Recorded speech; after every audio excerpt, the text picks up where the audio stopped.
कार्यक्रम पेश कर रहे हैं रामनिवास पासवान जी गोरखपुर से। यहाँ पर पासी समाज के तमाम लोग आए हुए हैं महाराजा माहे पासी के किले पर अपने अपने स्तर से महाराजा माहे पासी को नमन करने के लिए, श्रद्धांजलि देने के लिए। रामनिवास पासवान जी, आप गोरखपुर से यहाँ तक आए हैं और यहाँ पर महाराजा माहे पासी के किले पर ये जो सांस्कृतिक कार्यक्रम पेश कर रहे हैं, यहाँ पर आने का उद्देश्य आपका क्या है और आप हमारे चैनल के माध्यम से समाज को क्या संदेश देना चाहेंगे?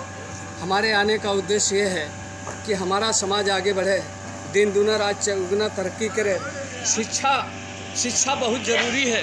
जब तक शिक्षा नहीं होगी तब तक हम आप ऐसे घिसे पीटे लूटे रहेंगे। तो सबसे पहले मेरे दोस्तों, शिक्षा, चाहे कुछ भी जितना भी कमाई करिए, शिक्षा ज़रूरी है। कि शिक्षा वो शेरनी का दूध है जो एक बार पी लेता है तो कहीं भी रहता तो डका। चलिए अपनी सांस्कृतिक भाषा में समझा दीजिए थोड़ा सा।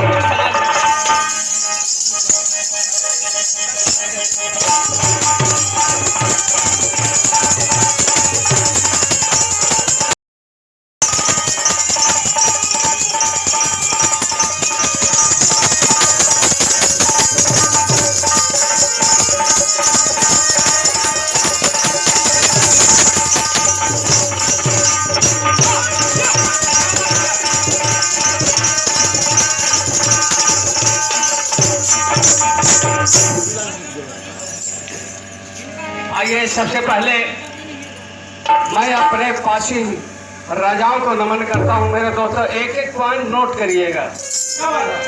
बाबा वीर शिरोमणि उदा देवी महारथी लाखन को महाराजा बिजली, तमाम लोग मौजूद हैं और यहाँ पर जनपद फतेहपुर से भी कुछ लोग पधारे हुए। क्या नाम है भैया जी, परिचय दीजिए। मेरा नाम सूर्यप्रकाश सरोज। सूर्यप्रकाश सरोज, क्या नाम है आपका भैया जी? प्रिंसी सरोज। आप दोनों लोगों से हम जानना चाहेंगे कि यहाँ पर जो महाराजा माहे पासी के किले पर आप लोग आए हैं, पासी समाज के महाराजा थे। कहा जाता है कि सिकंदर से उन्होंने युद्ध किया था और सिकंदर को परास्त किया था। यहाँ पर आने का आप लोगों का लक्ष्य क्या रहता है, उद्देश्य क्या रहता है और क्या संदेश देना चाहते हैं यहाँ आके आप? देखिए, हम लोग पासी समाज से बिलोंग करते हैं और पासी समाज एक वीर जाति है जो इतिहास के पन्नों में इसकी वीरता को दफन कर दिया गया है। हमारे दादा बाबा बहुत ज़्यादा लड़ाकू थे और ये माहे पासी हमारे पूर्वज थे जिन्होंने युद्ध करते हुए, क्या कहते हैं, मोहम्मद शाह सर्किल जो जौनपुर का संस्थापक था, उसका भाई जौनक था जिसके नाम से जौनपुर बसा हुआ है, उसके भाई से युद्ध करते हुए मारे गए थे। लेकिन इन्होंने अपनी कौम के लिए, इस क्षेत्र को उजागर करने के लिए इन्होंने संघर्ष किया और यह युद्ध करते हुए इनका 14वीं शताब्दी 1350 से लेकर के 1374 तक इनका जो है इतिहास मिलता है। बाकी हमारे इतिहास को दफन कर दिया गया। देखिए, बहुत बड़ी बात है कि जितने बड़े महापुरुष का भारत के इतिहास में नाम दर्ज ना हो पाना, ये ऐतिहासिक भूल कही जा सकती है। और आप दूसरे लोगों को भी इस किले पे आना चाहिए क्योंकि राजा कभी एक जाति का नहीं होता। इस पर क्या कहेंगे? मेरी समझ में तो ये आ रहा है कि जितनी भी वीर जातियों थी उनमें से पासी जाति बहुत ही वीर और साहसी थी और इनके इतिहास को दबाने का पूर्व की सरकारों ने भी और वर्तमान की सरकारों ने भी इनकी जो है इतिहास को दबाने का कार्य किया है। इन राजाओं के, मैं तो ये कहूँगा कि इनके लिए तो पठन पाठन में भी जो पुस्तिकाएँ छपती हैं हमारे वीर महापुरुषों को जो है उसमें सम्मिलित किया जाए, स्थान दिया जाना चाहिए। अगर स्थान दिया गया होता तो हर जाति के लोग, हर समाज के लोग समझते कि महाराजा माहे पासी का देश की संस्कृति को बचाने में, भारत की आज़ादी को बचाने में बड़ा योगदान था। और जिस तरीके से दूसरे महापुरुषों के मेले में हर जाति, हर समाज के लोग जाते हैं, यहाँ पर भी लोग आते हैं। धन्यवाद। तो मंचासीन विभिन्न संगठनों के पदाधिकारी हैं जो विभिन्न जिलों से लोग आए हैं। मैं तो पहली बार इस कार्यक्रम में आया हूँ और अपनी टीम के साथ आया हूँ। हमारी क्रांति पथ न्यूज़ यूट्यूब पे चैनल है हमारा, यूपी राजधानी न्यूज़ की तरफ से हम आए हैं। आपसे, क्योंकि पासी समाज में पैदा होने के नाते दो बातें आपसे करेंगे। हम जब इतिहास के पन्नों में जाएंगे तो बहुत तरह की बातें आएंगी, बहुत सारे सवाल खड़े होंगे, बहुत सारी थ्योरीज आएंगी, बहुत सारे वाद आएंगे। वो ब्राह्मणवाद भी आएगा, मनुवाद भी आएगा, जातिवाद भी आएगा, हिंदू मुसलमान आएगा, सब कुछ आएगा। हम जानना चाहते हैं, हम कहना चाहते हैं मंच के माध्यम से पूरे देश के लोगों से, यहाँ पर बैठे हुए लोगों से, 12वीं शताब्दी से लेकर कई सौ साल तक अगर पासी समाज का साम्राज्य रहा है, पासी समाज का राज्य रहा है, तो निश्चित रूप से हमको अपनी सोच में और इतिहास के पन्नों में खोज के लिए लाना पड़ेगा कि जब पासी राजा हुआ करते थे तो उस समय यादव क्या हुआ करते थे, ब्राह्मण क्या हुआ करते थे, चमार क्या हुआ करते थे, धोबी क्या हुआ करते थे, धानु क्या हुआ करते थे जब हम महाराजा हुआ करते थे। निश्चित रूप से जब हम महाराजा हुआ करते थे तो हमारे समाज में समता रही होगी, समानता रही होगी, हर आदमी को, हर जाति, हर वर्ग के लोगों को आगे बढ़ने का अधिकार रहा होगा। हमारी लड़ाई किसी से नहीं रही है, आक्रांताओं से हमारी लड़ाई रही है और हमने, पासी समाज ने अपनी वीरता के माध्यम से देश को और समाज को लगातार बचाने का काम किया। तो फिर क्यों आज देश आजाद होने के बाद आज कौन लोग हैं? हमारी लड़ाई मुसलमानों से थी, क्या मुसलमान देश के शासक हैं? हमारी लड़ाई, हमने अंग्रेजों का खून बहाया, अंग्रेजों से देश को आजाद कराने के लिए अपनी कुर्बानियां दी। आज क्या अंग्रेज शासक हैं?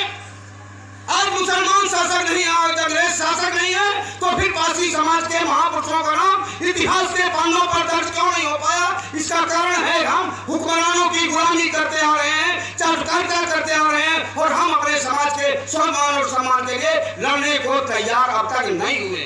ये मान लेना पड़ेगा। और जो समाज लड़ नहीं सकता वो समाज चाटुकारिता से बहुत कुछ हासिल नहीं कर सकता। हमको लड़ने की जरूरत है और लड़ाई उस तरह की नहीं है कि अब भाई उता देवी बनना है, 10, 20, 30 लोगों को मार देना है। अब वो भी लड़ाई नहीं रहेगा कि सीना फाड़ के कहीं चलना है। लड़ाई है इस बात की कि अगर शैक्षिक पाठ्यक्रमों में उदा देवी का नाम नहीं आ पा रहा है, उनको शहादत का दर्जा नहीं दिया जा पा रहा है, अगर वीरा पासी, माहे पासी को पढ़ाया नहीं जा रहा है, तो इसके पीछे साजिश क्या है और सोच क्या है, इसको समझना पड़ेगा, इसके लिए लड़ना पड़ेगा। हम अपने आप में राजा हैं, हम अपने आप में महाराजा हैं, लेकिन गांव की दूसरी जाति का आदमी आज भी हमारे बच्चों को हे दृष्टि से देखता है। हम छूत, अछूत और नीच माने जाते हैं, आज भी माने जाते हैं। और अगर इतिहास के पन्नों में, आखिरी बात बस, अगर इतिहास के पन्नों में यह दर्ज हो जाता कि 12वीं शताब्दी में उत्तर भारत में महाराजा बिजली पासी, माहे पासी, लाखन पासी, साधन पासी का राज्य हुआ करता था, तो जो लोग आज राजा होते हैं, जिन लोगों को घमंड है कि हम क्षत्रिय हैं, हम वीर हैं, हम राजा हैं, महाराजा हैं, हम महाप्रतापी हैं, उनके सामने हमारी जाति का भी बच्चा स्कूल में कह देता कि देख अपनी किताब का पहला पन्ना पलट, पेज नंबर इतना पलट और देख जो महाराजा बिजली पासी का इतिहास लिखा है, मैं भी उसी पासी जाति का हूँ। शायद यही कारण है कि हमारे समाज के इतिहास को इतिहास के पन्नों में स्थान नहीं दिया जा रहा है और तब तक नहीं दिया जाएगा जब तक आप ये बात कहना नहीं शुरू करोगे कि हमारा इतिहास नहीं पढ़ोगे तो हम तुम्हारा भी इतिहास नहीं पढ़ेंगे। अरे एक बात बताएं, मेरा छोटा बच्चा खड़ा है, राजकुमार जी ध्यान दीजिएगा, सब पूरे मंचासीन बच्चों से, सारे नेताओं से कहूंगा, एक इसके स्कूल में एक सवाल किया गया, 2 अक्टूबर को क्या हुआ? 2 अक्टूबर को क्या हुआ? तो बच्चों ने कहा कि 2 अक्टूबर को गांधी जयंती हुई, गांधी जी पैदा हुए। तो हमारे बच्चे से पूछा गया कि क्या हुआ, तो इसने कहा कि 2 अक्टूबर को मसूरियादीन पासी पैदा हुए। तो इनके स्कूल के टीचर ने कहा कि हुई मसूरियादीन पासी, तो उसने कहा कि अपना मोबाइल दीजिए मैडम, और गूगल पे सर्च करके मसूरियादीन पासी का इतिहास दिखाया, जीवनी दिखाई, और फिर उन्होंने खड़े होकर क्लैपिंग कराई कि इस बच्चे को ज्यादा ज्ञान है पर दूसरे बच्चों के। और फिर इसने कहा कि मसूरियादीन पासी का, महात्मा गांधी का और लाल बहादुर शास्त्री का, तीनों लोगों का जन्मदिन है 2 अक्टूबर, ये बताना पड़ेगा। ये समझाना पड़ेगा। अगर इतिहास के पन्नों में ये बात दर्ज हो गई होती तो ना सिर्फ मेरे बच्चों को बताना पड़ता कि 2 अक्टूबर को मसूरियाद्दीन पासी पैदा हुए थे, बल्कि हर जाति हर समाज के लोग जानते कि 2 अक्टूबर को मसूरियाद्दीन पासी पैदा हुए थे प्रयागराज इलाहाबाद में, और उनका भी आज़ादी की लड़ाई में बड़ा योगदान था, वो भी जेल गए थे। धन्यवाद। जय हिंद, जय भारत, जय माता, जय भारत।